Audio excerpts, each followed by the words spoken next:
Right. Jitendra గారు అధికారంలోకి వచ్చి 2 ఏళ్ళు అయింది. కానీ ఇప్పుడు బాలరాజు గారు చెప్పినట్టు రైతు రుణమాఫీ లేదు, మహిళలకు ఇస్తానన్న 2,000 రూపాయల నగదు లేదు, అటు ప్రధాన హామీలు కూడా ఇంకా పూర్తి స్థాయిలో అమలు కాలేదు. 2 సంవత్సరాలు అయిపోయింది. మరి ఎందుకు అమలు చేయట్లేదు? సామాన్యుడికి అందాల్సిన ఫలాలను ఎందుకు అందించట్లేదు జితేందర్ రెడ్డి గారు? ఒకటండి, ఆ రోజు ఈ రాష్ట్రాన్ని మిగులు బడ్జెట్ తో ఒప్పజెప్పినటువంటి రాష్ట్రాన్ని 10 సంవత్సరాలలో ఇప్పుడున్న పలంగా 8 లక్షల కోట్ల రూపాయలు అప్పుపాలు చేసింది. నిన్న 2 లక్షలు చెప్పారు కేసీఆర్ ప్రెస్ మీట్ లో. కాగ్ ఏం చెప్పిందో మీరు చూశారు. 2,66,000 సంథింగ్ 96,000 ఎంతో చెప్పారు. అంతే ఉంది కాగ్ చెప్పారు. మరి మీరు 8 లక్షలు అంటున్నారు. 6 లక్షల కేంద్ర ఆర్థిక సహాయ మంత్రి భారతీయ జనతా పార్టీ ఎంపీ అడిగిన క్వశ్చన్ చెప్పినాడు పార్లమెంట్ లో.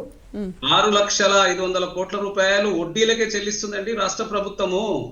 ఎప్పుడైనా వీళ్ళు 1వ తారీఖు ఉద్యోగులకు జీతాలు ఇచ్చారా? ఒక్కరోజు కూడా ఇవ్వలేదు. వీళ్ళంతా ఇబ్బంది పెట్టిండ్రు. ఈ రోజు సోదరా నువ్వు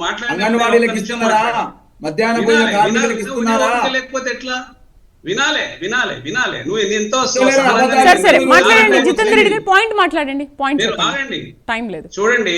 ఇప్పుడు ఒక్క రోజన్న వాళ్ళు ఇప్పుడు చూడండి, సర్పంచులకు మేము ప్రభుత్వం వచ్చే లోపట సర్పంచులు వాళ్ళు సొంత డబ్బులు వేచించి ఎన్నో అభివృద్ధి పనులు చేసిండ్రు. వాళ్ళ బకాయిలు మా మీదనే వేసిండ్రు. ఉద్యోగుల బకాయిలు ఈ రాష్ట్ర ప్రభుత్వం మీదనే వేసిండ్రు. దాదాపుగా ఇప్పుడు 6,500 కోట్ల రూపాయలు ప్రతి నెల ఇంట్రెస్ట్ కట్టాలి. ఇప్పుడు ముఖ్యమంత్రి గారు పదే అనేక సందర్భాలు చెప్పిండ్రు 8 లక్షల కోట్ల రూపాయలు అప్పయిందని. అప్పులు ఒకవైపు, ఈ రాష్ట్రాన్ని మరి ఒకవైపు ఉన్నటువంటి ఆ రోజు 10 సంవత్సరాల మిగులు బడ్జెట్ తో ఇస్తే 8 లక్షల కోట్ల రూపాయలు అప్పు చేసి ఒప్పజెప్పిండ్రు. అయినా కూడా ఈ రాష్ట్రానికి ఒకవైపు అభివృద్ధి, ఒకవైపు సంక్షేమం చేస్తున్నాం. ఇప్పుడు దాదాపుగా 25 లక్షల మంది రైతులకు 20,616 కోట్ల రూపాయలు రుణమాఫీ చేసినాం కదండి. అదే విధంగా రైతుల సంక్షేమం కోసం 500 రూపాయలు క్వింటాల్కు బోనస్ ఇస్తున్నాం. అదే విధంగా రైతు భరోసా వీలు పెట్టిన స్కీమ్ ని మేము కంటిన్యూ చేస్తున్నాం. కొంత ఇబ్బంది కలిగి ఉండొచ్చు, ఎందుకంటే మొదట ఆ రోజు చూస్తే బడ్జెట్ లో డబ్బులు లేకుండా ఎక్కడ కూడా, ఇప్పుడు ఈ వైన్ షాప్ లో ఇది కూడా ముందే టెండర్లు వేసుకొని డబ్బులు తీసేసుకుండండి. ఎక్కడ కూడా ఈ రాష్ట్ర ప్రభుత్వానికి డబ్బులు లేకుండా అప్పుల పాలై ఒక ఖాళీ కుండని ఒప్పజెప్పినట్టుగా ఈ రాష్ట్రాన్ని ఒప్పజెప్తే, ఇప్పుడు మహిళా సాధారికత చేస్తున్నాము. అనేక రకాలుగా ఈ రోజు మహిళల కోసం మరి సన్న బియ్యం ఇస్తున్నాము, అదే విధంగా ఉచిత బస్సు ఇస్తున్నాము, ఉచిత విద్యుత్ ఇస్తున్నాము, ఇందిరమ్మ ఇండ్లు 5 లక్షల సహాయం ఇప్పుడు అదే విధంగా ఈ రోజు మన ఆరోగ్యశ్రీ దాన్ని 10 లక్షలు చేసినాం.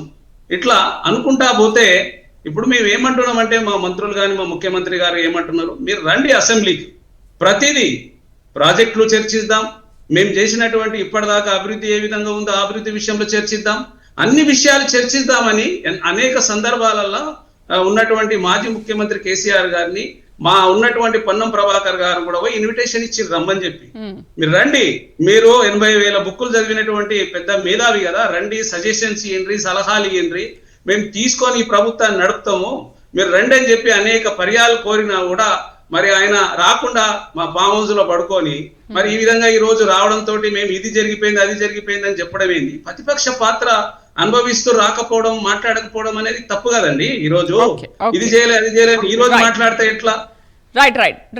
రైట్. విశ్లేషకులకి ఇద్దాం కొంచెం టైము.